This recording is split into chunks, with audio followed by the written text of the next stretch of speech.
Hello and welcome to the Untranslatable Travel Tips.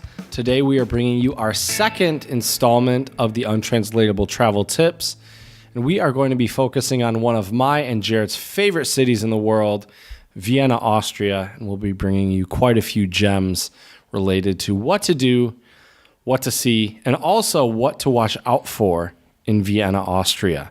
And I just have to say, it is such a great place to visit. If you have the time, you need to check it out. There is so much history, culture, good food, music, everything you could want in a city, Vienna definitely has to offer. So without further ado, my good buddy, my Haverer, as they say in good old Wienerisch or Austrian German or Viennese German, my Haverer Jared. What's going on, Jared? What's up, Oida? Please, everyone, follow us on Twitter, Untranslatable1, the number one. Instagram, Untranslatable Podcast. Email us, untranslatablepodcast@gmail.com. Or go to our website, untranslatablepodcast.com. Give us some city ideas. You know, we've started off we're new to this travel tip series, so we start off cities that are near and dear to our hearts for different reasons. But soon, we're going to start venturing off into cities that aren't as near and dear to our hearts. So please, give us recommendations if you've got any places you want us to talk about, any places you're considering going to. And if you have any tips for us, please pass them along. Also, spread a little love with those 5-star reviews on iTunes and Stitcher, please. I would like to start by saying I owe you an apology. On one of our previous podcasts, I mentioned to you that croissants were, you already know what to say, that croissants were French. Turns out, croissants, the famous French pastry, actually has Viennese origins. They're based on the Austrian Kipfel. Kipfel. Yeah, the good old Kipfel. Which makes sense why croissants at Café Central, which we will be touching on later, are bomb.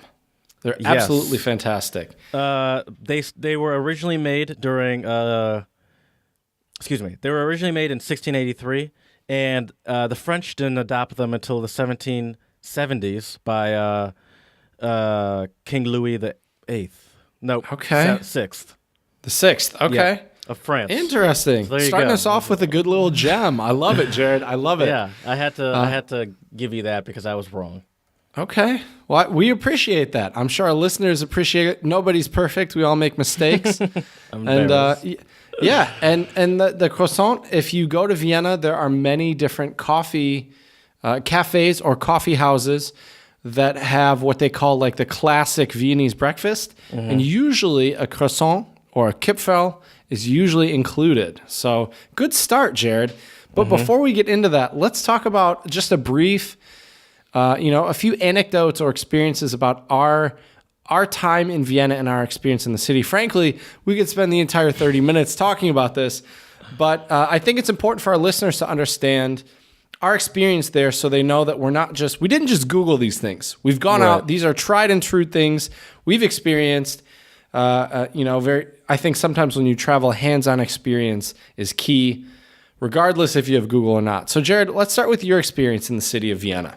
Yeah, so I mean, if our listeners listen to the previous episode, I believe they'll know that we studied abroad in Vienna for a semester, and you're right. We didn't just Google this stuff. We actually know this to the point that we're legitimately educated on these things. We took a class while we studied abroad called Cultural History of Vienna, and it required us to. I mean, required. It was a treat, but we got to go to most of the major landmarks in Vienna over the course of a semester. And also, we just lived there for me for 4 months, you for 8, I guess it would be. Yeah. And we just did our own hands-on research. You know, we know all about the nightlife. We know all about where to go for cheap because we were in college. For sure. We had no money. We got some good budget tips coming your way this episode for sure. And we know a lot about food as well because obviously we live there, so we had to eat. And it's personally one of my favorite cities. I think that Vienna would surprise most people that are uneducated on it. It has, I'd say, just about everything you would want from specifically like a classical European trip. It's got the museums. It's got the history. It's probably yeah. one of the older cities in Europe. It's got the nightlife. It's got a great nightlife. It's got beer, wine. Another fun fact: Schnitzel. Vienna is the only capital city in the world that has major wine production happening within its city limits as well. I'm just these are just not the and that's the thing about Vienna is we could do an hour-long episode about this, no problem, because there is so much to offer in Vienna. But we'll try to keep it short and sweet for all of you listeners out there. But Vienna is a place where you have, I would say, a friend of mine messaged me actually the other day, and she said, "Yeah, I'm planning on going to Vienna for the day." And I was like, what are you doing? You need to go for at least 3 or 4 days. To be honest, I think you should go for a week. If you can plan it in your schedule, Vienna is one of those places where you could go for a week and you're still seeing new things, right? Yeah. I think Berlin is similar. Whereas Prague, although I love Prague, and check out our previous travel tips episode for tips on Prague, I think you could see the majority of a lot of the great sites in Prague in 3 to 4 days maximum. Vienna, you can do it in 3 to 4, but it's going to be a crammed 3 to 4 days. You're going to be tired every evening. Exactly. And the thing about Vienna is you could see, 2 to 3 museums a day. Like Easily. If you're in the museums for a week and still probably not see all of them. Like, right. There for sure. Endless supply of things to do there. That's one of the ones that, we should. Let's talk about attractions first. Well, first off, let's talk about museums. Since you already mentioned them, I will list a couple of my favorite, and I'm curious to see if some of these also make your list, Jared. My number one, and this should be a no-brainer for any of our listeners out there. My number one is the collection of old music instruments in the Hofburg Palace, which is amazing. They have Leopold Mozart, who is Mozart's father. They have his violin. They have a ton of absolutely fantastic instruments. They have pianos and other keyboard instruments from, I think, Gustav Mahler, who was a famous composer in Vienna. The list goes on and on. There's stuff from Schubert. It's really amazing. So that's my number one. My number two is probably the Schatzkammer, or the treasury of Vienna. They have cloaks of some of the emperors and very, very important aristocracy in Vienna. Also, some beautiful crowns and jewels. And so the Schatzkammer is also worth a visit. And of course, if you love art, I would say the top two would be the Belvedere and the Art History Museum, or Kunsthistorisches Museum as well. Yes. And lastly on my list, frankly, we could do an entire episode about museums in Vienna because they're so great. But my last one, which is right across Maria Theresia Square, would be the Natural History Museum, which is also absolutely breathtaking. Mm-hmm. Yes. Yeah, those face each other. Mm-hmm. I think, though, if we're also talking about museums, one that you cannot avoid, whether it's your favorite or not, is Schönbrunn. I think that's probably one of the most popular, potentially. Is that a museum? I thought that's just a castle. It's a castle, but it's set up like a museum. You wouldn't call that a museum?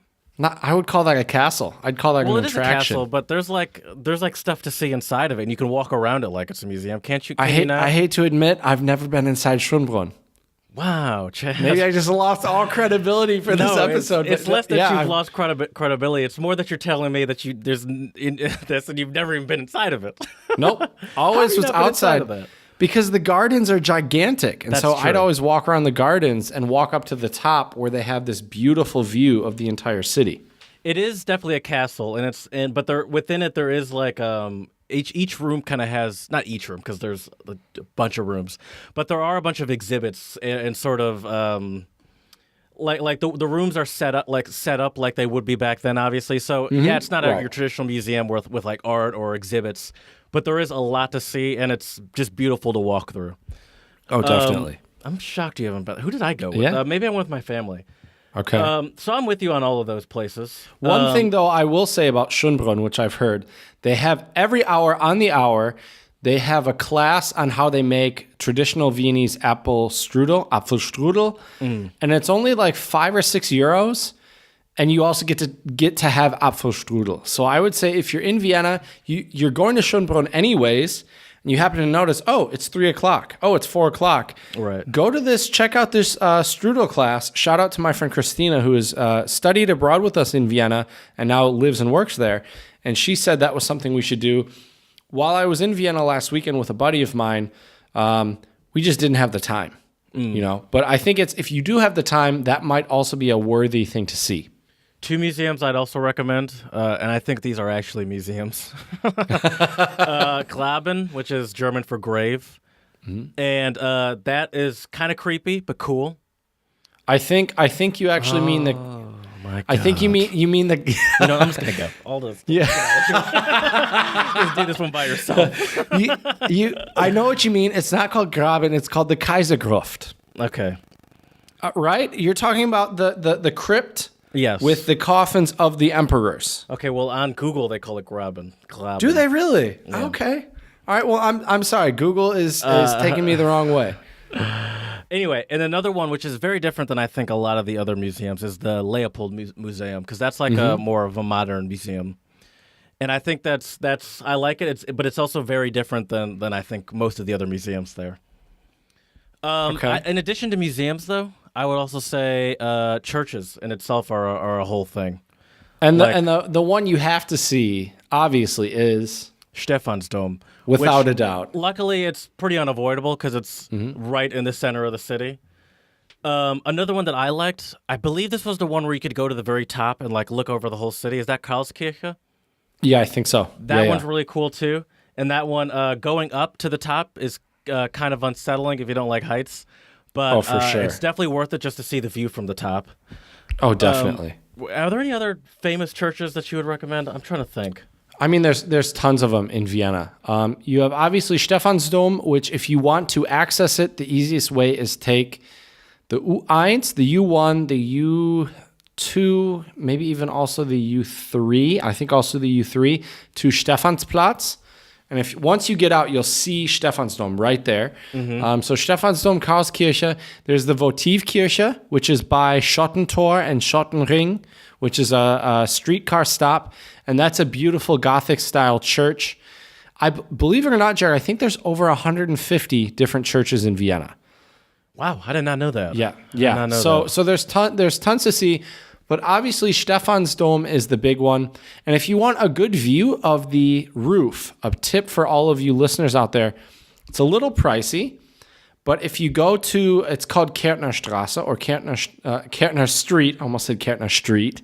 Kärntner Street there's this really cool bar called Sky Bar. And Sky Bar, you go up to the 6th floor, then you have to walk up a flight of stairs, and you're on the 7th floor, and you have a clear view of the roof of Stephansdom, which is a beautiful roof, the way it's decorated and everything. It's really gorgeous. Oh, that's the place that's right across the street, isn't it? Kind of, yeah. Okay. Kind of. It's kind of down the street. Oh, exactly. Okay, exactly. Okay. Yeah. It's funny though that like the 7th floor is high enough to like see most of the city and right. And coming from Philadelphia, I was like, wow. Oh, that's for all it sure. takes. For sure. I mean, Chicago, you'd have to be in the like 30th floor probably or something crazy like that. My mom was on the 83rd floor when she worked in Chicago. Oh, there you go. So yeah. But yeah, so that's definitely a good spot. And Stephansplatz, I will say it's a little bit pricier and a little more touristy because that's where people go. My favorite place, and I got to play tour guide last weekend, so I got to kind of experience this episode before we recorded it. Do a run through. Exactly. And I think a great place to go is Schwedenplatz, which you can also get to with the U1, the U4, and maybe also the U3.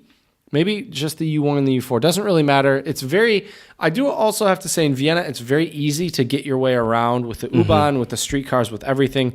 There are very clear maps and everything is so well thought out. It's very easy to get around. Yep. And I had a 3-day ticket and it was 17 euros. So about $20 for 3 days of public transportation. And you can use it all you want. So it's fantastic. But anyway, wait, so if 17 you go to euros? Yeah. Oh, you said that was $3. Is $20 for 3 days. 3 days. I think you said $3. No, $20. About $20. Okay. And so anyways, the cool thing about Schwedenplatz is it's right on the Danube, which is that beautiful river that flows through Vienna. There's also a great ice cream spot right there. You can't miss it. It's absolutely delicious. And the other cool thing about Schwedenplatz is one, it's right by what they call the Bermuda Triangle, which is also a little pricey, but a great place to go out at night if you're trying to experience Viennese nightlife a little bit. And I would suggest there's a bar called Philosoph, which is really good. Also, there's an Irish pub called Dick Mackey's, which is pretty cool. There's a ton of places to go. If you just walk around the Bermuda Triangle, you could ask anybody in Vienna. They will know exactly what you're talking about, and they can tell you. But the other cool thing about Schwedenplatz is because it's on the Danube, you can walk along the river, and there are bars on the riverbank. So you can go to bars and sit there and order an Ottakringer, which is a traditional beer brewed in Vienna, brewed in the 16th district where I used to live. Shout out to my homies in Ottakring for brewing that tasty beer. And you can enjoy that on the riverbank and just have a great view and an absolutely great time. Yeah. That's what I was going to bring that up next, actually, is the nightlife. I'm a big fan of it. There, obviously, I don't know if anyone's known this, but I'm not a club person. But one of the places in the Bermuda Triangle, I believe this is the place, if I'm not mistaken, is the... No, that's not it. But I can't think of what it was called. But there's a lot of cool places there that are both bars and clubs. Another thing, I'm trying to think of another thing that I want to talk about. Oh, speaking of museums, a big thing that I enjoyed that I think is a cool thing to see if you're into this. Let's talk about real quick the music. Because obviously there's a huge musical scene. You can go to both the Staatsoper or the Volksoper, which are the two big opera houses, which is the State's Opera House and the People's Opera House is what those two mean, respectively. And, that is for someone on any budget. Now, obviously, you can get a great seat, and it'll be a little pricey. But they also have standing room, which could be anywhere from €3 to €5. Yep, it's perfect. When I told my friend it was €3 for standing room, he could not believe it, which is great. The only trick and tip I would give all of our listeners out there, if you are trying to get standing room, get there early, especially if it's a very popular opera. It might be sold out very quickly, and they only have limited standing room. Another cool thing that you can do in Vienna that we did during our time there in both our cultural class and our music class is that you can see a lot of composers' apartments. Oh, for sure. It's a very. I loved it. I thought that was a very cool part of the experience is seeing how these people lived. I don't know. For some reason, I think just because we're so used to like famous musicians now, you expect it to be some like extravagant place. They live in apartments that are less impressive than ours. Yeah, and I would say in terms of the composers' houses to visit, I would say the Schubert House, which I believe is in the 8th district, is well worth a visit. Sadly, I don't think you went to that one because that was the semester I was there without you. But that one as well. So next time you go, Jared, check out the Schubert House. It's fantastic. Beethoven House and the Beethoven House in Heiligenstadt, which is all the way at the end of the U-Bahn. But that's fantastic. If you do that, or if I'm not mistaken, if you go to that one, you're also pretty close to the wine area, aren't you? Yes. So, and the wine areas in Vienna... Exactly, and they call them Heurigen. So if you ask an Austrian, where are the Heurigen? Heiligenstadt is one place you can go. There were some out by my district in the 16th district, I believe, as well. You can Google Heurigen, and you can find some. We did not really go to a lot of those places, just because I don't think you and I are huge wine connoisseurs. But if you are a wine connoisseur, I'm sure you can find a lot of great places to enjoy some great wine. Yes. The Mozart House, which is you can find it at Blutgasse, which is fantastic. And the last place I went that's not a composer house, but related to composers and the music in Vienna, which was the heart of classical music for a long, long time in Europe, is it's called Haus der Musik, or the House of Music. And that is in the 1st district. And I think tickets are about $12 to $20. They're a little pricey, but it's well worth it. There's like 4 floors, and they also have a lot of great artifacts from composers that lived in Vienna. So Beethoven, Mozart, Haydn, Schubert, Mahler, Schönberg. The list goes on and on. So if you love classical music, Vienna is definitely a must go-to city on your list. Now, I've heard you talk about districts. Could you give a quick breakdown of how the districts work and what that means? So the districts are basically neighborhoods or areas within the city. The first district is the historic district. And I would say if you have a limited amount of time in Austria or in Vienna, really, you need to go to the first district because that's where the Hofburg is. That's where a lot of museums are. That's where Stephansdom is. Basically, anything that is your typical tourist must-see places, you can get away with the first district. Obviously, there are great tourist places to see outside of the first district, but you want to go around the Ring Street, or Ringstraße in German, and that's where you'll find a lot of great sights. And there's even a tram called the Ring Tram that will take you. It's a yellow tram. Usually the trams in Vienna are red. This one is yellow, and it will take you all around the ring, and you can see all the beautiful sights to see. And then the more residential districts are basically, really, I would say anywhere from 8, maybe even 6, the 6th district up tend to be more residential. There might not be a ton of amazing sights to see, but if you want to get the vibe of residential life in Vienna, you could go there. I lived in the 16th district. You lived in what? I think the 4th? Yes. Right? Yes. And the 4th district is a great district. That's Yes. where they have the Naschmarkt, or the Nasch Market, which is where you can get a lot of amazing food. And I actually stayed near the Naschmarkt last time I was there, last weekend.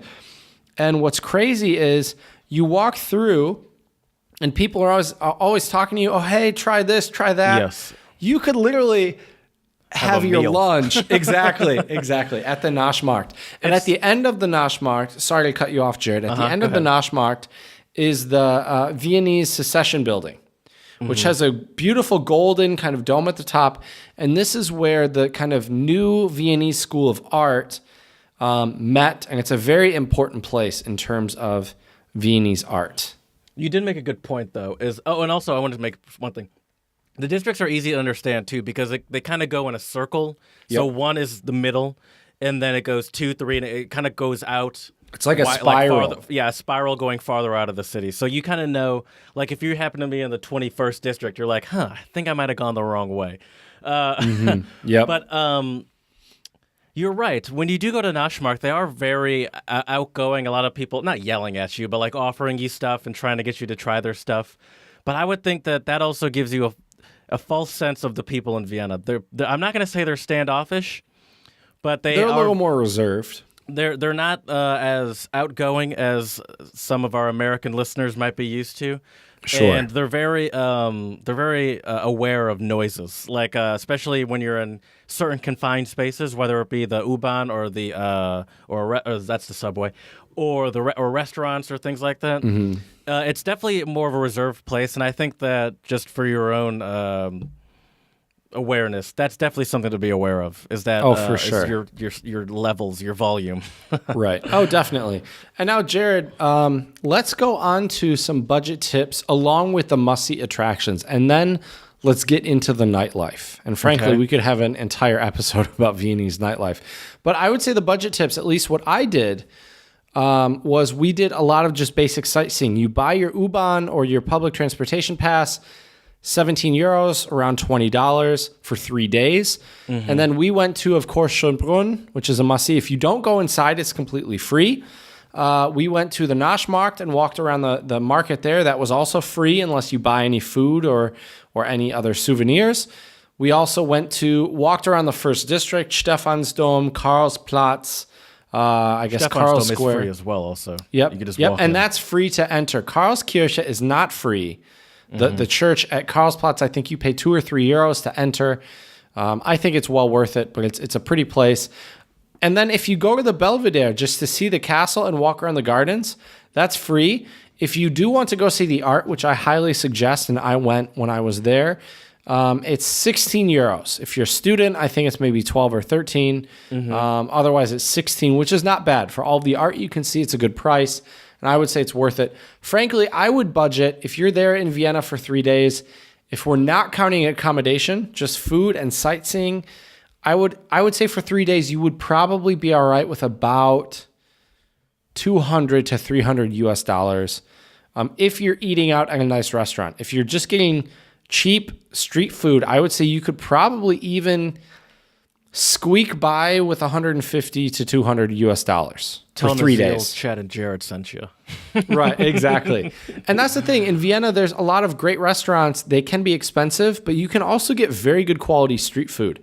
Yeah. And one thing that I would tell all of our listeners to try while you're there, go to the Opera House, walk behind it, and there's a very famous, they call them in Austrian German, Würstelstand, which is like a sausage cart or sausage stand.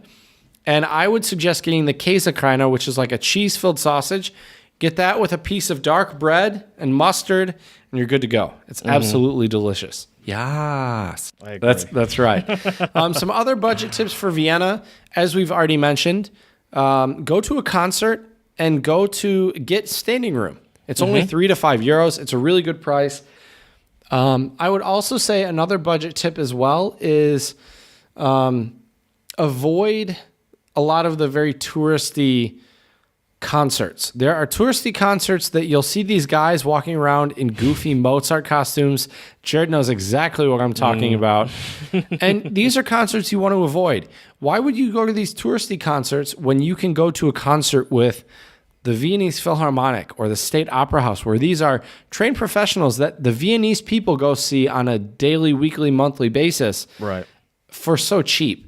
And then the other budget tip I would give a lot of our listeners out there too is if you go shopping, avoid a lot of the things in the first district because they can be kind of pricey.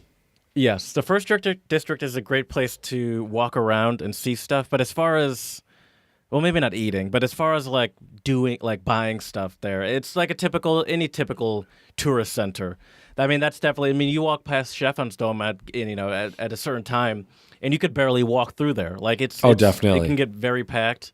And I think that that's just a tip that we'll have for every travel tips episode is that avoid doing any sort of excessive shopping or paying for things in the center because that's right. It's set up to attract the tourists and it's set up to get money from the tourist. I told you about when I was there, and me and Nolan, my roommates, when I lived there. When occasionally, we'd see those people dressed up in those goofy costumes in front of the Staatsoper, and we would all you have to do is just look up at it, and they run at you. You just have to even slightly look like a tourist. Right. And so the tip to get them to leave you alone is, I mean, this is hard because you're going to want to look at it. But once you've looked at it once, just walk past it. And really, that's like it was that easy. It's just you just look up, and the next thing you know, someone's handing you. And they know when you're a tourist. I would also say if you just say Nein Danke, like when I speak German with them, they back off. Yeah. But if I speak English, oh no, thanks. They're like, oh well, this is a great So if you say Nein Danke, like that might go further than you would think. Also, a couple other budget tips, kind of paired with must-see attractions. Check out the Hundertwasserhaus, which is beautiful. Really, I mean, if you're into architecture and want to get a good vibe of the city, go to Hundertwasserhaus. And another great place to walk around if you're there on a sunny day is go to what they call Stadtpark, which you can get there with the U4 U-Bahn line. Or if you're on the ring, you can walk. It's very, very close. And it's beautiful. They have all these wonderful sculptures and statues of famous composers. They have like a little canal right there. If you cross the bridge, there's a little place where you can see people playing like soccer or football for our international listeners out there. Is that where we hung out? That's where we hung out before the concert that our study abroad program? Okay. Yeah, Stadtpark. It's really nice. It's a great place to walk around. So those are a few budget tips.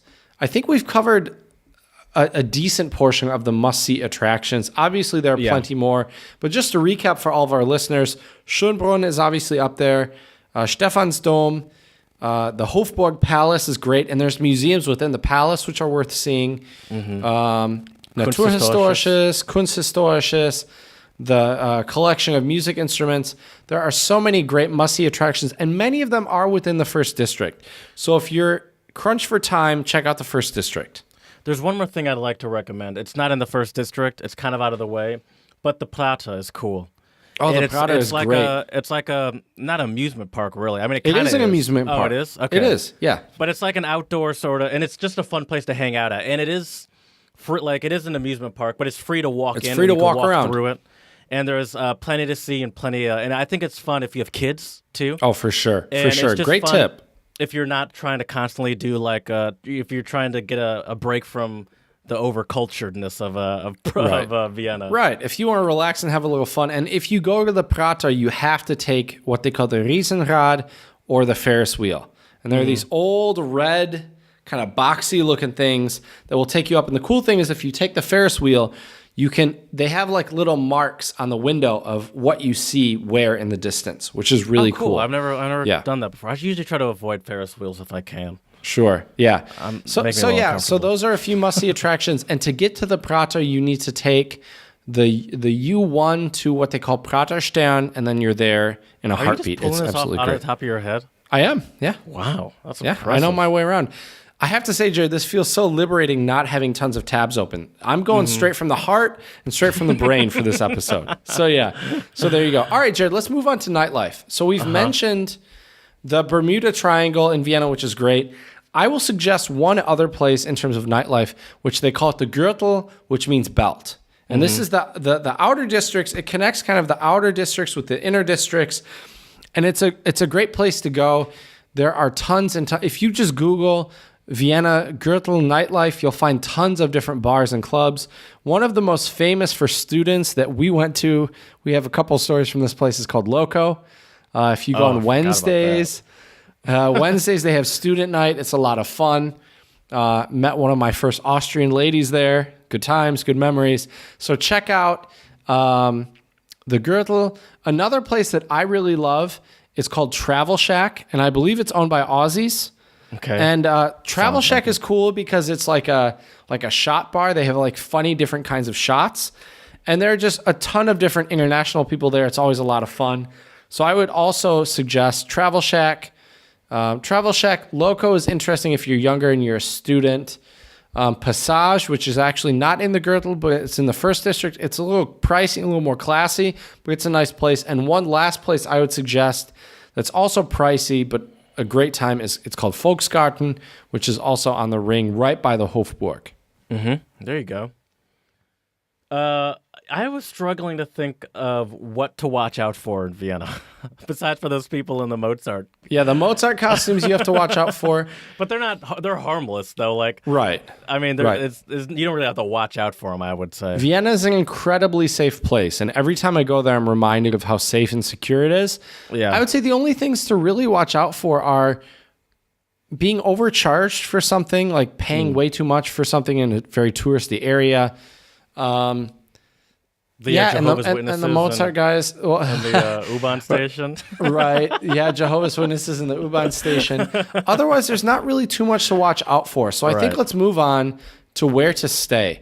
And I personally prefer, if you're going to stay in Vienna, I would not stay in the first district because you're going to pay an arm and a leg for accommodation. I would suggest the second, third, fourth, or fifth district. I've stayed in the second district and the fourth district. And because the public transit is so great there, it's very, very easy to get around. And I stayed in the 4th District when I lived there. I mean, I don't have as much experience on where to stay when you're on vacation, obviously.